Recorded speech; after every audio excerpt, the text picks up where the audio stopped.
તમારા જે કાંઈ સવાલ હોય ને એ કમેન્ટમાં લખી નાખો. હું એના ઉપર એક વિડીયો બનાવીશ. જય શ્રી કૃષ્ણ, જય માતાજી, ગુડ મોર્નિંગ, જય દ્વારકાધીશ. સ્વાગત છે મારા એક નવા વિડીયોમાં. સોનોગ્રાફી લઈને બેઠી છું. કાલે જ કોઈકે કમેન્ટ કરી હતી કે તમે તપાસ કરાવવા જાવશો કે જાતા જ નથી, એમ દવાખાનાનું તો કાંઈ લેતા નથી એમ. પણ એમાં એવું છે કે હું સરકારી દવાખાનામાં જાઉં છું તપાસ કરાવવા, તો ત્યાં તમને ખબર ને કવડી મોટી ટ્રાફિક હોય. સરકારીમાં બહુ બધા પેશન્ટ આવતા હોય એટલે ત્યાં કાંઈ વિડીયો શૂટ ન કરું. અને હું છે ને ટ્રાફિક તો બહુ હોય, પણ રાત જ્યારે કામે જતા હોય ને 9 વાગે એટલે હું હારે તરત નીકળી જાવ એની, તો ત્યાં ટ્રાફિક ઓછું હોય અને ફટાફટ વારો આવી જાય ને હું 10 વાગે તો ઘરે વહી આવું એમ. તો મને છે ને સોનોગ્રાફી કરાવવાની કીધી હતી અને આ 2 દિવસ પહેલાં મેં કરાવી નાખી છે. અને આજ મારે બતાવવા જવાની હતી. શનિ રવિ ગયું કે નહીં તો સરકારી કાંઈ બંધ હોય એટલે હું નહોતી ગઈ અને આજ પછી હું બતાવવા ગઈ હતી એમ. સોનોગ્રાફી જો બતાવું, આ સોનોગ્રાફી કરી જો, અમારી સોનોગ્રાફી છે અને શું કે નોર્મલ છે એમ કીધું છે ડૉક્ટરે. કાંઈ વાંધો છે નહીં, સારા છે રિપોર્ટ એમ કીધું છે. અને દવા તો મને 2 દિવસ પહેલાં ગઈ હતી ત્યારે આપી છે, તો એ જે શરૂ રાખવાની છે. અને આ હાથ દુખે છે, આ હાથે ઇન્જેક્શન દઈ દીધું છે. ઇન્જેક્શન દેવાનું બાકી હોય 3જા મહિનાનું, એમ કાંક મારે બાકી હતું તે ઇન્જેક્શન દીધું છે. અને શીનુને હારે લઈ જાવ કે નહીં, તો આજ હું એને લઈ ગઈ હતી મમતા કાર્ડ એનું લઈને, કેમ કે એ 5 વર્ષની પૂરી થાય ને ત્યારે ખબર 5 વર્ષનું એક ઇન્જેક્શન દેવાનું હોય. તો અમારે સ્કૂલમાં આવ્યા હતા દેવા, તે હું તો હમણાં ગામડે હતી, તે અમારી બેન બાકી રહી ગયા હતા, તે પછી હારે લેતી ગઈ એને ઇન્જેક્શન દેવડાવ્યું. તો એને હાથી દીધું ને મને દીધું. જો એને ઘડીક ચક્કર આવ્યા, મેંગો સોડા લઈ દીધી અને અત્યારે સારું છે, એ સૂતી છે. નહીં સારું રહી તો હમણાં સ્કૂલે મૂક્યા હોય એને, હવે વાંધો નથી. જો ફોન જોવું મળી છે. અને એ તો સરાય રોય જ નહીં, દાંત કાઢતી હતી તોય સ્ટ્રોંગ થઈ ગઈ તાજીનો.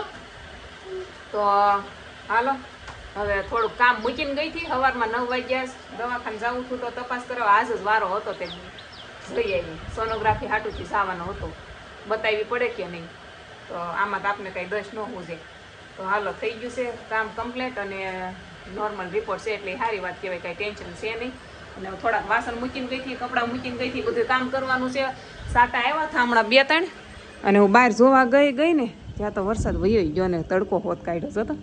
જો થોડાક કપડાનું વાસણ પડ્યું છે, કામ પતાવી દઉં. અને આજ તો ધાબુ સારું છે ને એટલે આજ કાંઈ આપણે તડકે પોતું મારવાનું થતું નથી. રસોડામાં મારી દઈશ અને રૂમમાં, બાકી તો બધું કામ કમ્પ્લીટ જ છે, કાંઈ છે નહીં જાજુ. જો પહેલાં તો શીનુને રેડી કરી દઉં અને એને સ્કૂલે મૂકવા જવાનો ટાઈમ થાય ને એ પહેલાં, પછી બીજું કામ કરશું. હું હા ટિફિનમાં હું લઈ જાઉં તારે? હાલો બોલ બસ. અત્યારમાં હું આવી ક્યાં મમતાને ઘરે ચા પીવા આવી. આમ જો મમતા છે ને તે પેલી કવડી, આમ જો મમતાની. હા મમતાએ મને ફોન કર્યો, એ કે કાલ તમારે ઘરે ચા પીધી હતી, આજ અહીંયા આવો. એ કે કા અમે ચા છે, હું કઈ નથી પીતી, આપણે પીવાની નથી. એને મને ભલે બોલાવી, હું ખાલી પાણી પી લઈશ, હું ખાલી પાણી પી લો. ચા મને બંધાણ નથી, એટલે બીજું કાંઈક ખાવાનું હોય તો દે. ગાંઠિયા છે એમ. અરે અરે ગાંઠિયા ખાઈ લઈ 2, બીજું હું. મમ્મી શું કહીશ તું?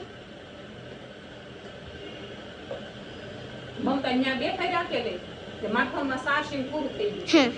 તો ફોન દે અને સારસિંગમાં મૂકી દઉં. અહીંયા ઘરે એટલું બેઠા ને કે માથામાં 5% સારસિંગ રહ્યું. એમાં કે આજ તો તમને ખબર કાંઈ મેં શોર્ટ જ નહીં કર્યો ને, તમે એમ કહેતા હોય કે મોટા વિડીયો બનાવો. શીનુ ને હરદેવ 2 રમે છે. જો હરદેવને મેં એમ પૂછ્યું, મેં કીધું તાર પપ્પા કાંઈ ભાગ લાવે તાર હાટું એમ? તે મને કે કાંઈ નથી લાવતા, એ કે મારા પપ્પા ખાવાનું એમ કહેતો હતો. એ કે એ છે ને ખાલી મંચુરિયન લાવે. કેમ લાઇટ વહી ગઈ છે? નહીં તો આમાં લાઇટ કેમ બંધ છે? આ ક્યાંથી ક્યાંથી છે? બંધ થઈ ગઈ છે લાઇટ. સાપ પડી ગઈ છે. આઈસ્ક્રીમમાં ખવડાવી દેવાનો છે. મારે નથી ખાવો, એ 2ને ખવડાવી દો. 2 છોકરા મેં વાટે જ રાખ્યો હતો, સ્કૂલેથી આવે કે નહીં તો જીનુને ને હરદેવને 2ને આઈસ્ક્રીમ આપી દે. હેતુને મેં સવારમાં આપ્યો હતો એટલે અત્યારે એનો વારો નથી, ઓલા 2ને બાકી છે. તમે કીધી 2ને આઈસ્ક્રીમ આપી દઉં, ખાઈ લે. અમે કેટલી બધી સમસ્યાઓ રાખવી. જો એવું કામ છે. ભાવે છે? ઓગળી ગયો થોડોક, કા પૂરો કરી જાવ. અને આ ખોખાને મારે કચરામાં નાખવું જોઈશે. આખું ખોખું હતું અને શું કે મને છે ને બપોરે આઈસ્ક્રીમ ખાવાનું મન થયું હતું, હું થોડોક ખાઈ લેત, પણ હું જો થોડોક ખાઈ લત ને તો આ બેયને ન થાત, આ થોડો મતલબ ભાગમાં આવત. તે મેં કીધું એમ નથી કરવું, છોકરાને મૂકીને ન ખવાય. એમ તો હું ધારું ને તો હરદેવને એને ઘરે મોકલી દઉં, પછી જીનુને એકલા ખવડાવી દઉં, એવું કરી શકું. પણ એમાં ઇન્ટરેસ્ટ નથી આપણને, કા છોકરાને ખવડાવવાનું પહેલાં. આ હરદેવને હેતુને એને અમે મૂકીને નહીં ખાવાનું, અહીંયા બાજુમાં રહેવા આવ્યા કે નહીં, એટલે એને મૂકીને ખાવામાં મારો જીવ ન રહે, એમ ન મજા આવે. છોકરા ખાય ને મને ઈચ્છા થઈ હતી ખાવાની, મેં કીધું નથી ખાવો મારે બપોરે. તો હું એમ કહેતી હતી, આ તમે બધા બહુ કમેન્ટો કરો કે નહીં, એટલે આપણે એક હાલો ઓલું કરવાનું છે કે તમે છે ને તમારા જે કાંઈ સવાલ હોય ને એ કમેન્ટમાં લખી નાખો. આપણે હું એના ઉપર એક વિડીયો બનાવીશ, કમેન્ટમાં જવાબ નહીં આપું, બરાબર, એના ઉપર વિડીયો કરીશ. એટલે જે કાંઈ કમેન્ટ છે એ તમે સવાલ છે એ કમેન્ટમાં લખી નાખો એમ. એટલે પૂછી લેજો જે પૂછવું હોય એ, એટલે વારે કોઈ ટેન્શન નહીં. તો હાલો ફટાફટ તમારે જે કાંઈ મને સવાલ કરવાનો છે ને એ કમેન્ટમાં લખી નાખો, પછી હું કહીશ તમને બધા જવાબ બનાવીશ એના પર વિડીયો મસ્ત. હું પણ ઘરેથી હાલી આવું એમ કીધું તું, ક્યારે હું એમ ઘરે ગઈ હતી ખબર છે? કેટલા વાગે આવી હતી? 2-2:30 વાગે ગઈ હતી, એટલે 6 વાગે ઘરેથી આવી તો હજી ઘરે પહોંચી ને આમ જો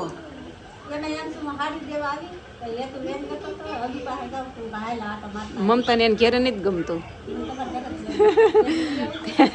બોલો, એ હજી મને અહીંયા પોગવા નથી દીધી. હું આવીને બેઠી, ફોન ચાર્જિંગમાં મૂક્યો, બસ ત્યાં તો પધાર્યા. હવે પાછું મારે ના બેહવાનું, એટલે રાંધવાનું વખત થઈ જાય, પણ હવે બેહવાનું નથી, આપણે મમતાને કામ સીન દેવાનું છે. જો કપડાં પડ્યા ને, હાલો હમણાં એ હકેલ નાખશે.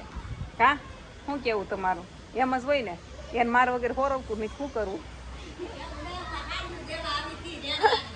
હે સાડી દેવા આવી હતી એમ કે છે, જે આવ્યા હોય હવે તો કપડાં હકેલવા પડશે. ઓલી ઇન્જેક્શન દીધું કે નહીં, તે એને તાવ આવી ગયો છે, તે હું એને ખાટલે લઈને બેઠી કે મમ્મી તું મારા પાસે રે, મને કાંઈ કામ નથી કરવા દીધું. અત્યારે 8:30 થવા આવ્યા, તે પછી મેં મમતા નાઈ રાખી, મેં કે જીનું મારી મને કાંઈ કામ નહીં કરવા દે. મેં કીધું ખાટલે રોકશે, તે મમતા કે લાવો હું ભાખરી કરી દઉં. એ કે જો મમતા ભાખરી બનાવી છે, અને રાજને દેવને પ્રોગ્રામમાં જવાનું છે કોઈ ભાઈબંધને ત્યાં ઓલામાં, તે અમારે 3 જ છે. તે મેં કીધું તું આઈના એક ભાખરી વધારે કરી નાખવી, આપણે સા ભાખરી ને તેલ મરશું કા હાલ્યું જાય. અને જીનું પછી ખાઈને દવા પીવડાવી દઉં. વિડીયો અહીંયા કરી દઉં પૂરો. અને તમારે જે કાંઈ સવાલ હોય એ કમેન્ટમાં લખજો. હાલો મળવી કાલે. જય દ્વારકાધીશ.